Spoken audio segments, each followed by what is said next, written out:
Ha ha! Ha ha ha! Hello, beer fans. How are you doing? It is I, Rasko of the Rasko and Disco Beer Review. No disco in sight, but it's just me doing a beer review as I've not done one in some time. Unless you watch the live show where I do them all the time.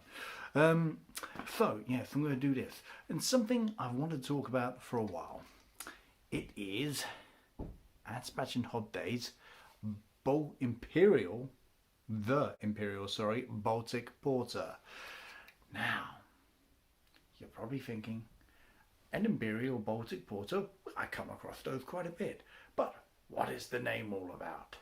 There's a wee little bit of history.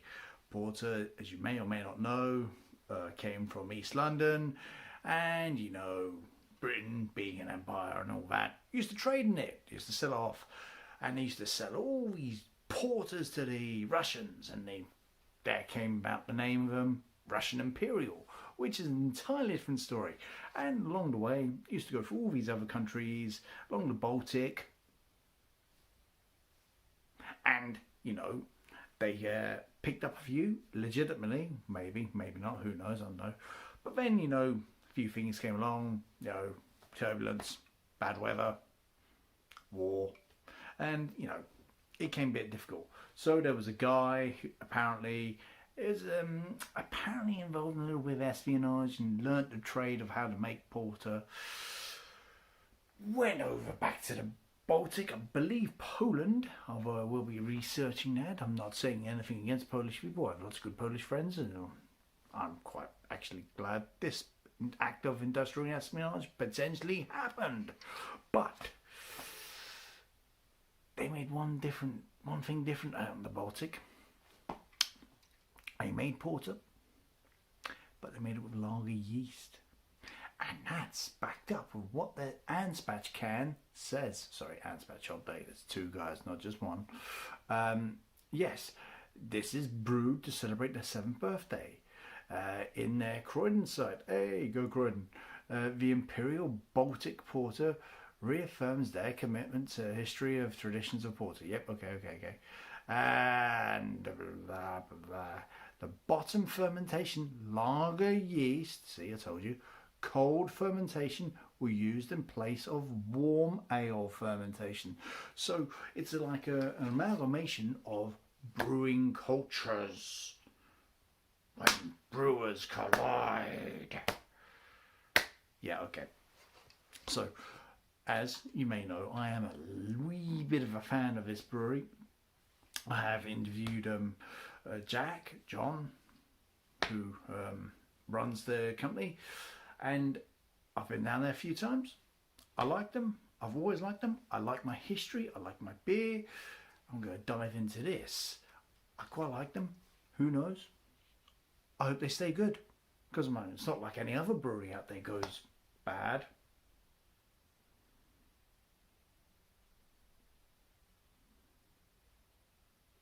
You know who I'm on about. Anyway, yes, Anspach Hobday, love them. Long may this continue, this little relationship.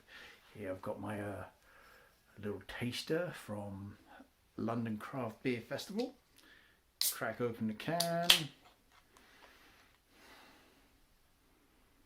Ah, lovely malty smells going on. Oh, yeah. Better show you because you can't see down there. Here we go. Give it a swirl. This is why I love this glass about. That's why I do it for tasting, because you can get the aroma out a bit more. Ah.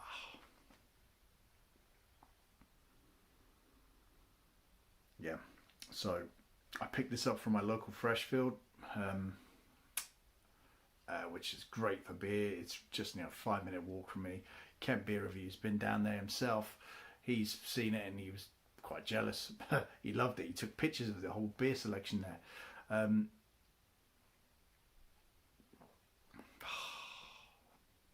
It's 9% this. It's cold out there, so this kind of boozy beer goes down quite well in this weather, in my opinion. It kind of gives you the impression it's warming the insides up. This is partly, well, there's a bit of historical mishmash on this, that, you know, the Russians who were importing the porter, well, they loved their high strength alcohol, and they wanted really strong alcohol drinks. So there you go. The aroma is got all the malt and character in it. This didn't finish Beer of the Year to me last year, but it is a worthy, honourable mention. Had it on tap in London Craft Beer Festival at the Anspach stand, Anspach Hobday, sorry. It has everything you want from it. It says everything on the can and more. It just gives you, it's so uplifting. I mean, you don't need a lot of it. You can have a lot of it, but why would you? I mean, you're just going to smash it. This just puts you in a nice place with this lovely boozy character. Carbonations haven't lasted long. I mean, there are darker beers out there. There is a slight ruby reddish tint. Slight. And you probably can't see that with this big light over glaring. But it's there. It just fills the mouth from the tip of the tongue with high boozy malt, and you can tell this because it has been lagered in a sense, and using the yeast, it's not as smooth as some porters. There's a bit of this bubbliness going along from the tip straight to the back end of the tongue, where you get a slight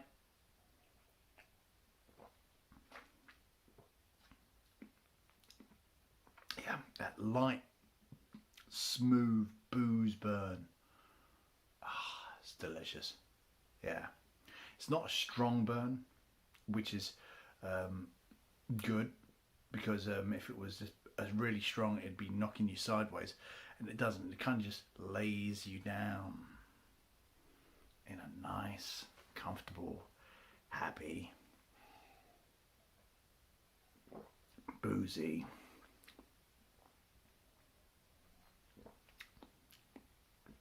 place.